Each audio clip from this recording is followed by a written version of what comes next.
নির্বাচনের আগে লুট হওয়া অস্ত্র যত দ্রুত সম্ভব উদ্ধার করার তাগিদ দিয়েছেন প্রধান উপদেষ্টা ডক্টর মোহাম্মদ ইউনূস। দুপুরে ফরেন সার্ভিস একাডেমির মিলনায়তনে এক ব্রিফিংয়ে একথা জানান প্রেস সচিব শফিকুল আলম।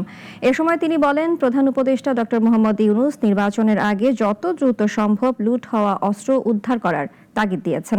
সকালে প্রধান উপদেষ্টার বাসভবন যমুনায় প্রশাসনিক পুনর্বিন্যাস সংক্রান্ত জাতীয় বাস্তবায়ন কমিটির বৈঠকে এ তাগিদ দেন বলে জানান তিনি। এছাড়া মহিলা ও শিশু বিষয়ক মন্ত্রণালয়ের নাম পরিবর্তন করে নারী ও শিশু বিষয়ক মন্ত্রণালয় করার অনুমোদন করা হয়েছে বলে জানিয়েছেন প্রেস সচিব।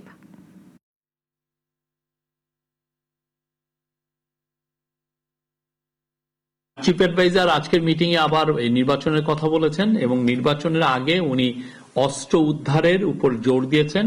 উনি বলেছেন যে লুট করা অস্ত্র যে করেই হোক ইলেকশনের আগে যত দ্রুত পারা যায় এগুলোকে উদ্ধার করতে হবে।